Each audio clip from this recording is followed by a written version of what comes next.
तर राणा दाम्पत्यानं भाजपचं मोदींचं अभिनंदन केलं आणि हाच पॅटर्न आपल्याला महाराष्ट्राच्या स्थानिक स्वराज्य संस्थांच्या निवडणुकांमध्ये दिसेल।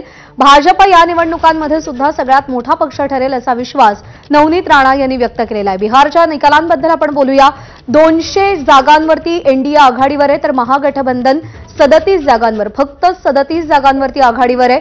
91 जागांवर भाजप, जेडीयू 78 जागांवर आणि इतर पक्ष 71 जागांवर आघाडीवर आहे। आरजेडी केवळ 28 तर काँग्रेस फक्त 4 जागांवर आघाडीवर आहे। कलांनुसार भाजप हा सगळ्यात मोठा पक्ष ठरलेला आहे, जेडीयू दुसऱ्या स्थानी आहे। आता हे आकडे बघितल्यानंतर मुख्यमंत्री कोण होणार हा या घडीचा सगळ्यात महत्त्वाचा प्रश्न, कारण का आता सत्ता स्थापनेच्या घडामोडींना वेग येईल, वाटाघाटी होतील, चर्चा होतील आणि त्या पार्श्वभूमीवर बिहारमध्ये कोण मुख्यमंत्री होणार हा सवाल सध्या उपस्थित होतोय।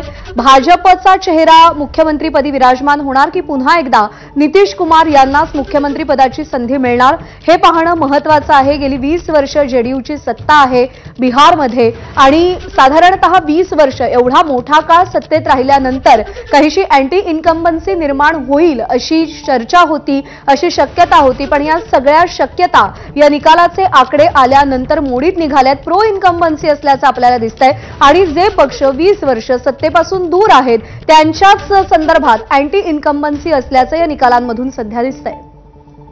तो श्रीमती इंदिरा गांधी को चुनाव हरा चुके थे, जीत चुके थे, लेकिन बेईमानी करके श्रीमती इंदिरा गांधी जी को विजयी घोषित किया गया। वो मामला न्यायालय में गया, हाई कोर्ट ने उनके चुनाव को रद्द कर दिया वोट चोरी का आरोप मानते हुए, और फिर उन्होंने देश में आपातकाल लगा दिया। जिस राहुल गांधी और उनके फैमिली के डीएनए में वोट चोरी है, वो इस प्रकार का आरोप लगाएंगे तो जितनी कड़ी सजा बिहार की जनता ने राष्ट्रीय जनता दल और कांग्रेस को दिया है, इससे कड़ी सजा जहां जहां भी आने वाले समय में चुनाव होंगे वहां पर भी इनको मिलेगी, क्योंकि देश अब जाग चुका है। अब लोगों की आंख में धूल नहीं झोंकी जा सकती। मतदाता सूची के शुद्धिकरण का सारा देश स्वागत कर रहा है, सारा बिहार स्वागत कर रहा है, और जहां कहीं पर भी हो रहा है वहां स्वागत ही स्वागत हो रहा है। सर, दिल्ली के नहीं, देखिए, जब आतंकवादी हमला हमारे देश में किया जाएगा तो उत्तर प्रदेश की कैबिनेट ने उसकी निंदा भी की है, और आतंकवादी हमले को रोकने के लिए जो माननीय प्रधानमंत्री आणि यानंतर थेट जाऊयात भाजपचे प्रदेशाध्यक्ष रवींद्र चव्हाण सध्या बोलतात। प्रत्येक निवडणुका आणि निवडणुकींचा असणारा जो परिणाम असतो त्याचा नक्कीच पुढील निवडणुकीमध्ये त्याचा फायदा होत असतो।